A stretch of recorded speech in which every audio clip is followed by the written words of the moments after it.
Hit the music, hit the lights. Oh, what a sight. As you step out to the stage, get the crowd in a rage. Ring the bell and let's fight. 365 nights, it's time to make a change. Let the beast from its cage. Unleash hell, cause we're going to war. Hit the ground running or take flight and soar. Miracle is fun. Let's settle the score. And the crowd roars for more till some blood hits the floor and makes an impact. Cause we're bringing it back. Act like it's your last chance. Now's the time to react, to make an impact. Put them under attack, top speed and full contact. Don't leave nothing intact, we make an impact. Cause we're bringing it back, act like it's your last chance. Now's the time to react, to make an impact. Put them under attack, top speed and full contact. Don't leave nothing intact.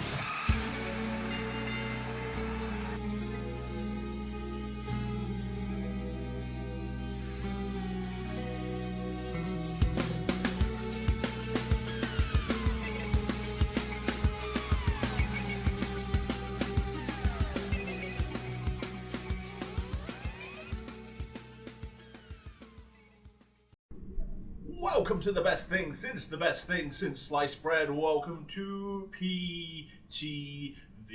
I am your host with the most hot like buttered toast, the P to the Y to the R to the O. It's your boy Pyro, and we're back in the virtual arena to take a look at what happened last week on Wrasslin.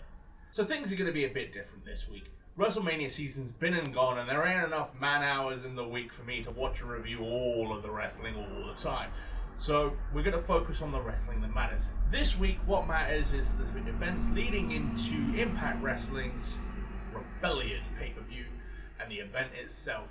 The main event of which is the title versus title, champion versus champion, Kenny Omega, Rich Swann bout, winner takes all. So this week, we'll be looking at the AEW and the Impact before the event and the main event itself. Without any further ado, let's roll right into the AEW Before Rebellion right now. So we started this last week on Wrasslin with the AEW Before Rebellion. We opened this show with a quick rundown of the night's card, and then they rolled straight into action with Hangman Adam Page versus Ricky Starks. These two had an impressive win-loss record heading into the match, but only one could come out still undefeated in 2021. Starks seemed to pick up an ankle injury during the match, but that didn't seem to stop him. Hangman hit a huge avalanche fall-away slam and followed it up with a clothesline, but Ricky kicked out at 2. The Hangman was looking for his buckshot lariat, but Starks managed to duck it, bounce back off of the ropes and hit the Hangman with a spear, and you could be forgiven for thinking that this was it. But the Cowboy still managed to kick out at 2. The match capped off soon though, with each man looking for their finishes and reversing out of it until Page transitioned Stark into a submission hold and Starks tapped out almost immediately. Straight away after the match, Taz got on the mic and yelled at Page, warning him to watch his back, and then just like that he was jumped from behind by Hook. And then Brian Cage came out looking to do some more damage to the Cowboy, but then the Dark Order ran out to make the save and sent Team Taz running to the back. We then saw the Elite arriving, and those Bullet Club boys have gone and gotten themselves their own swanky private trailer, and Brandon Cutler is also now their own private cameraman. We then rolled into our next match, and it was Penta versus Trent. Pentagon was out with Alex Abrahantes, who is now his private translator and hype man.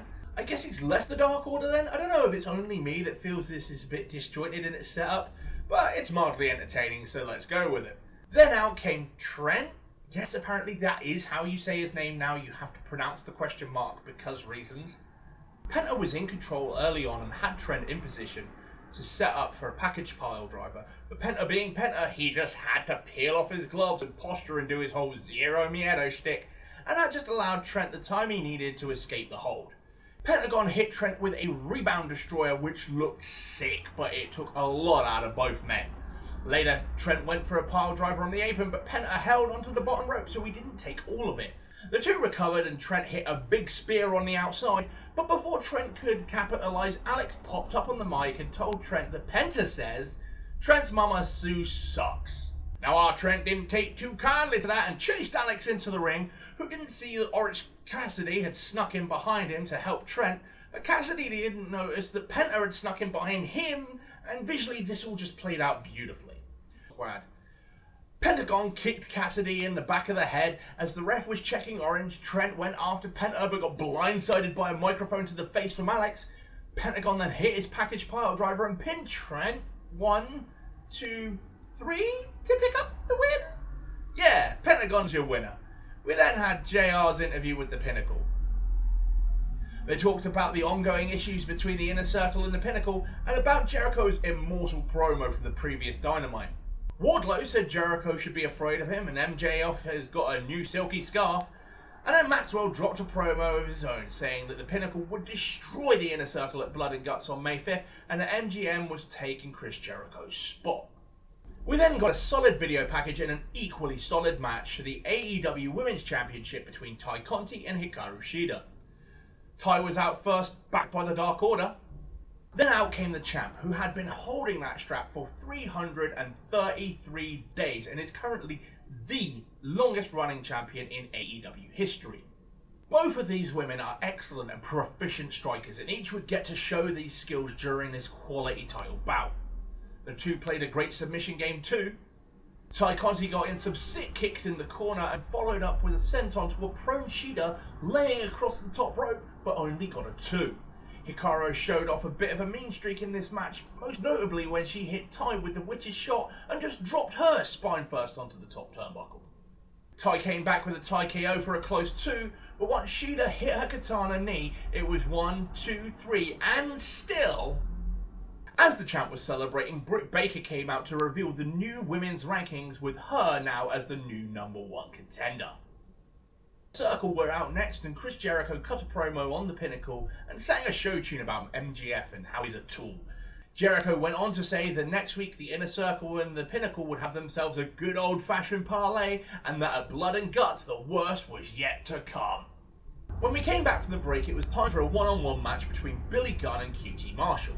The Factory had themselves a cool new theme, and as they were coming out, Gunn took it to the Factory Boys. The fight soon spilled to the outside, and when the Factory Boys inevitably interfered, the Gun Club lads jumped the Factory and they brawled out of sight to the back.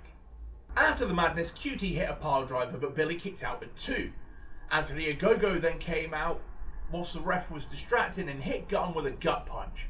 This allowed QT to get the diamond cutter and pin Billy to pick up the win.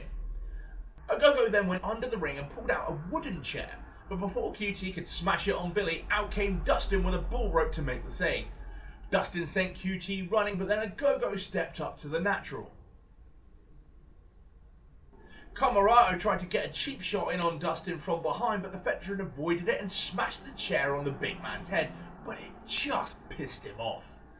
Referees then spilled out to split things up so we could roll right on with the show. The Elite were in their trailer trying to cut a promo about how awesome they were, but all they could hear was a car horn coming from outside. And when they looked outside, who should they see but those playful scamps, Kingston and Moxley in a pickup truck, which they drove straight into the side of the Elite trailer before they ransacked it only to find it empty. We then got to Powerhouse Hobbs versus Christian Cage. Hobbs showed off his power in the early going. Christian answered with a slap and steered things to the outside. Hobbs threw Cage into the first row and tried to smash his head through the barricade. Back in the ring, Hobbs mocked the vet and hit a reverse DDT, complete with the Christian Cage-like pose. Christian got in his pendulum kick and a big flying uppercut, but only got a 2. And then Hobbs hit a big old spine buster, which JR called a powerbomb, and Taz had to correct him. I'm worried about JR.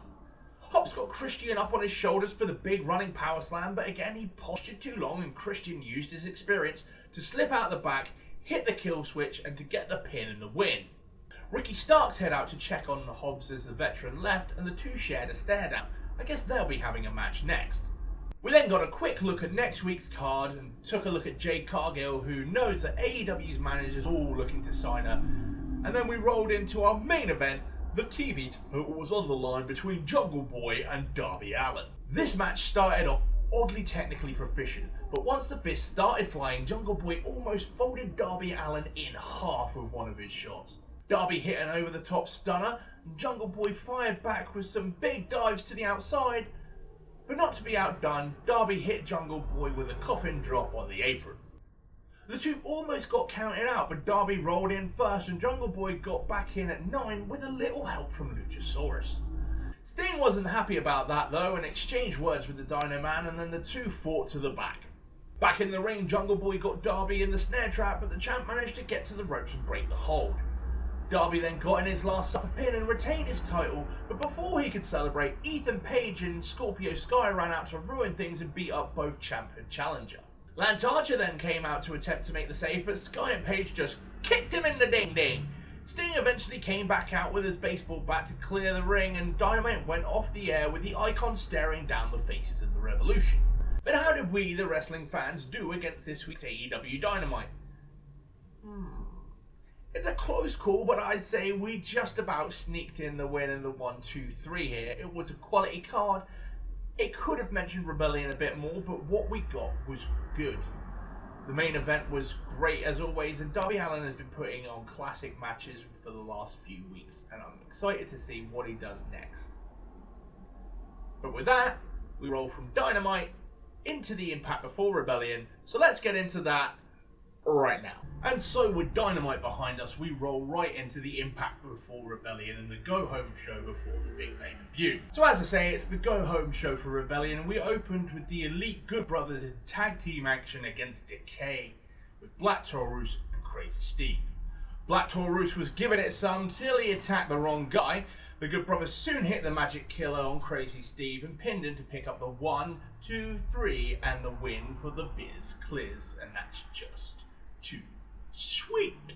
The brothers then hopped on the mic and admitted that they've been complacent lately and thanked Finjuice for waking them up. We then saw a bunch of video clips of the members of the Impact roster offering their opinions and predictions on Rebellion's impending champion versus champion winner-take-all main event. And for the most part, everyone was waving the Impact banner and wanted to see Swann win on Sunday. That is until we got to a video package from VBD, who didn't give two shits about the world title, and they were just focused on Reddy and destroying James Storm and Team Impact at Rebellion. Tenille Dashwood was then taking on Susan to try and get some momentum heading into Tenille's knockout title match at Rebellion. Caleb with a K stuck his nose in taking selfies, and this just pissed off and distracted the wrestling Karen. Dashwood would hit her spotlight kick and pick up the pin and the win, and get the momentum boost she needed ahead of Sunday. Brian Myers cut a promo backstage saying that his eye was all better and that he was going to kick Matt's ass Sunday all the way back to YouTube. Sami Callihan then popped up and basically said he was going to murder Trey in their last man standing match this Sunday. There was a random throwaway singles match between Jake Something and Shearer. This didn't last long and didn't do much for either guy, and didn't really feel like it fit in with anything else on the card. But in a nutshell, Rohit Raju interfered and caused a distraction from the apron. Shearer hit the sky high and pinned Jake Something 1, 2, 3 to pick up a pointless win. We then saw a training montage from Trey Miguel ahead of Sunday. Rich Swann was then out to cut a promo. Rich said that if Kenny wants a fight, they don't have to wait till Sunday night, and the Impact champ called out Kenny for a scuffle right there and then. But then Kenny and Don Callis popped up on the Titantron instead and made it clear that they didn't give a fuck about Rich Swann and what he wanted, because Kenny was just going to take his belt Sunday and become the biggest star in the wrestling world. Things then took a random left turn and Moose head out to offer Swann some advice for Sunday, which added up to, don't lose the Impact titles or you'll have to answer to me and pay the price. We then saw another return video package for Taylor Wilde. Here's thinking that maybe she'll pop up on Sunday. And then we rolled into Kiera Hogan versus Jordan Grace. At this point, we weren't sure who Grace's mystery partner would be Sunday, but that would soon change. The match itself was short and shit, and there was a little back and forth, but once it was clear that Grace had the upper hand, Tessa Steeles jumped in and attacked, and the ref called for the DQ. The champs continued to beat Grace down after, and out came Rachel Ellering to make the save. The powerhouses beat up Fire and Flavor and sent them packing, and then Grace hopped on the mic to essentially say, if it wasn't obvious already, Rachel Ellering was indeed her tag team partner for Sunday, so see you at Rebellion. Finjuice then cut a promo back to the Good Brothers and said it was good that they were awake and fired up because 1, you're supposed to be, and 2, then there would be no excuses when they beat them Sunday to retain the Impact Tag titles and take them back to Japan again. We then got our main event of the evening in a match between EY and Eddie Edwards, and each man was backed by their teams for Sunday. Eddie went for the Boston knee part early, but EY ducked and rolled out of the ring, but Eddie just flew out after him with a suicide dive. Then a big old brawl broke out, and EY used the distraction to get a surprise roll-up and pick up the win, and Impact went off the air as both sides continued to brawl. But how did we, the wrestling fans, do against this week's Impact in the go-home show for Rebellion? Well, the show wasn't without issues, but it got me excited and looking forward to Rebellion, and in all fairness, that is exactly what it was supposed to do. And objectively, it was better than any of the other go-home shows over Mania Week, so for that reason, I'm going to say that we, the fans, come out the winner and pick up the 1, 2, 3, and leave excited for Rebellion at the weekend, which we can get into right now. And so we suit up to roll into the pay-per-view, and we take a look at TNA Impact's Rebellion. Rebellion opened up with a dope video package and a really nice spoken word piece, and then right away showed us our 2 world champions setting the tone ahead of tonight's historical main event. We kicked off action with a triple threat match for the X Division title between TJP, the walking weapon Josh Alexander, and the defending champion Ace Austin, who of course was accompanied by Madman Fulton. In a lot of ways, this match reminded me of the classic triple threat between AJ Styles, Christopher Daniels and Samoa Joe from back in the day. TJ and Ace were back and forth and taking on the roles of Styles and Daniels, and Alexander of course filled in as the monster role of Joe.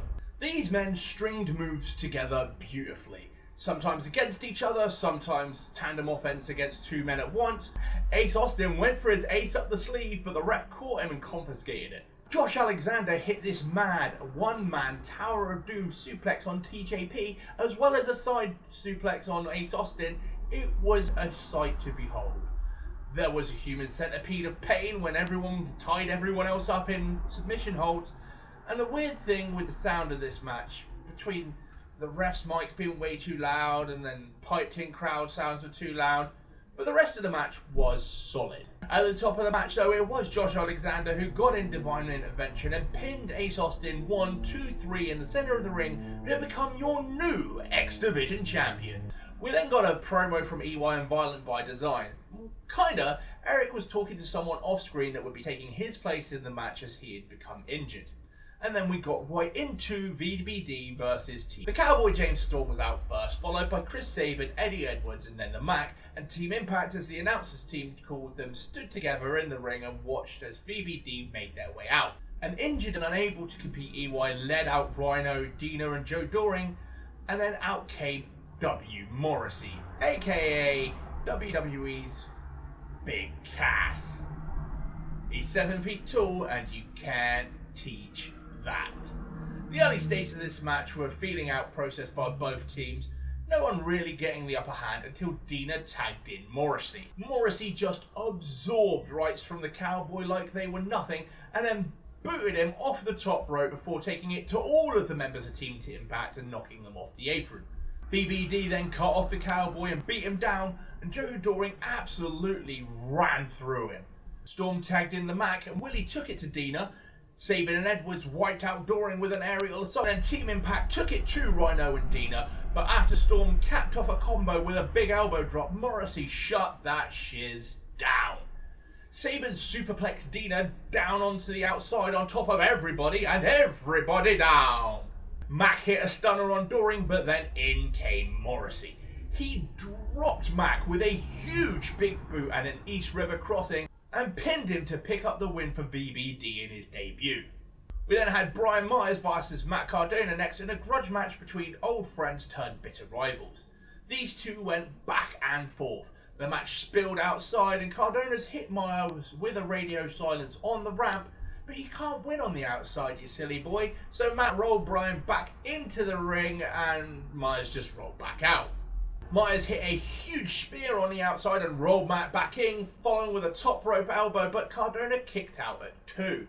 Matt hit Myers with the Unprettier and Brian Myers kicked out at 2, and Cardona would go for radio silence again, but Myers sent Matt over the top, and when he landed, he tweaked his knee and seemed to be injured. Myers offered his old friend his hand up, and then just dropped him with a clothesline before hitting him with the roster cutter and pinning him to pick up the win. We then went backstage as Tony Khan turned up with Jerry Lynn and Tony Schiavone and AEW referee Aubrey Edwards, but then Scott D'Amore rolled in with Brian Hebner. Each man wanted their ref to oversee the main event before eventually agreeing that it should be both and we would have 2 referees in our main event later. We then got into our Knockouts tag team title match between the teams of Fire and Flavor and Jordynne Grace and Rachel Ellering.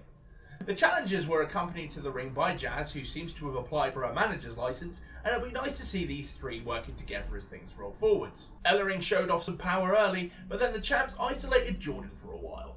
But after some miscommunication between the champs, Grace hit a spine buster and got in the tag. Ellering hit a big jumping spinning leg drop for 2, and there was this amazing sequence where Jordynne Grace backdrop steals over the top, but on her way out she caught Ellering with a cutter, and everyone just spilled out to the floor and it looked nasty. Rachel Ellering hit Kira Hogan with a fisherman spine buster and pinned her clean in the centre of the ring to crown new Knockouts Tag Team Champions. We then got into our last man standing match between Sami Callihan and Trey Miguel, and this match was brutal from the get-go. Sami caught Trey coming over the top rope and just yeet him out of the ring with a body slam to the floor. Trey came back with a sliced bread on the outside, but neither man was staying down this early.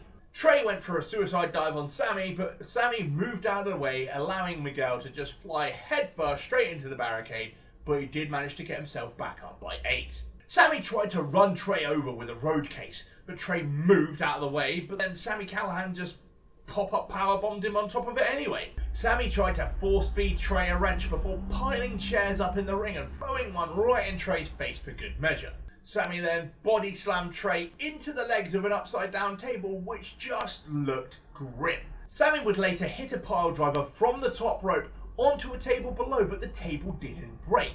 It took a lot out of both men, but they were both back up their feet by 9. Trey looked to suplex Sami off the steel steps through a table, but Callihan grabbed him by the knackers and gave him a pile driver. Sami thought he'd bury Trey under the steps, but he came out from under the ring behind him and hit him with a running cutter across the apron down through the table, and only Trey would get up before the 10 count and stand victorious as the last man standing. Rich Swann cut a promo ahead of the main event later, saying tonight was the biggest match of both men's careers. But it was then time for our Impact Tag Team title match between the Good Brothers and New Japan Wrestling's FinJuice. The 2 teams went back and forth for a while, and the Good Brothers looked to show that they had their fire back. But after a small package on Anderson, FinJuice retained, and the Impact Tag titles are back off to Japan for now by the looks of things. Don Callis promised history will be made tonight in the main event, and the rich one will be sent home an orphan without any toys. We then came to the Knockouts Championship match between Tenille Dashwood and Deonna Purrazzo. Tenille was out first along with Caleb with a K, and Deonna Purrazzo then sauntered out accompanied by Kimberly and Susan. There was a bit of a feeling out process to begin with, as this was the first one-on-one meeting between the 2.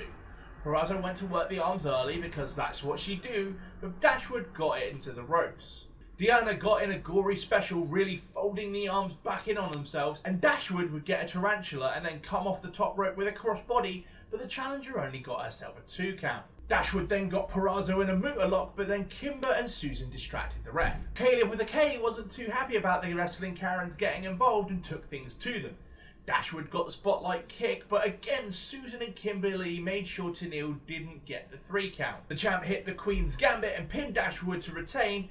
Purrazzo, Kimber and Susan then beat up Tenille after the bell, and out came the returning Taylor Wilde to make the save and clear the ring. We then got a quick look at the next 3 Impact pay-per-views, and the one that intrigued me the most was Slammiversary.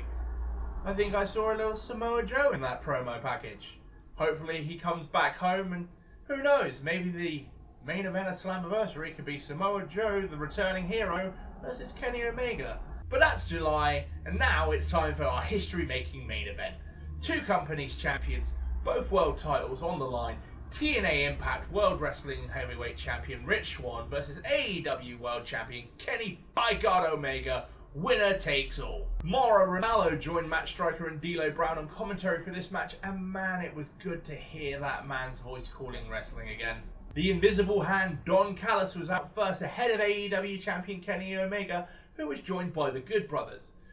Commentary dubbed Kenny the Belt Collector, and I'm sure Austin Aries was happy about that, and he also mentioned his AAA title. Then out came Rich Swann backed by Eddie Edwards and Willie Mack. We had 2 champs, 2 refs in the ring, and we were ready to go. The refs held up all the gold and the bell rang and we were away. Kenny played mind games early on and tried to fire Swann up and then retreat to the ropes. Swann had a receipt for the press conference and slapped Omega right in the face before drop kicking him and sending Omega reeling to the outside. Swann hit a Phoenix splash from the top down onto Kenny on the outside, but then Kenny dumped Rich upside down on his head on the apron. Scott D'Amore watched on intently with a vested interest, and the tale of this match was, could Kenny hit the one-winged angel on Rich Swann? Omega went for the move multiple times, but each time Swann had an answer or a counter or an escape. This was a full-on game of wrestling ping-pong, back and forth, as Swann was dishing out everything he could with strikes and frog splashes and cutters for days. But as Swann went for a handspring cutter, Kenny pulled the ref in the way and he ate the move instead. This then saw Aubrey step in for a moment, and Kenny thought he could take advantage of this and bring in a steel chair to play. But to her credit, Aubrey confiscated the chair and told Kenny off. Kenny would look for an avalanche one-winged angel, but Swann reversed it. Kinda, it looked all sorts of nasty, and Kenny was throwing out V-triggers left and right. But when Kenny went for the Katarakasha, Swann somehow handstanded out of it. Swann would go for the Phoenix Splash, but Kenny moved, forcing Swann to improvise and roll out of his big move as to not crash and burn. But as he got up, Kenny nailed him with a V-trigger, and he finally did get in the one-winged angel, and he pinned Rich Swann in the middle of the ring for the 1, 2, 3 to become your new TNA Impact World Heavyweight Champion. Kenny rolled around, draped in gold, and Don Callis celebrated with him as Rebellion went off the air with history made, and the man with all the gold was Kenny by God Omega. And I find that to be just too sweet. That's right, I'm a Bullet Club show. What are you gonna do? It's my show. Suck it. But how did we, the wrestling fans, do against Impact Wrestling's Rebellion? Well, that's an easy win and a 1-2-3 for us. It was a great event, with some solid matches, and I'm left dying to know what happens next. But we'll get to that next week as we look at the fallout from Rebellion on both Dynamite and Impact. And with Dynamite as well, of course, it will be the go-home show before Blood and Guts the week after. So still plenty of amazing wrestling left on the horizon. That's this week then, and this is now, and as we roll this show off, I have one thing left to say, and that's that I love you all, and there's not a goddamn thing you can do about it. But for right now, pie's out, so peace out and lights out.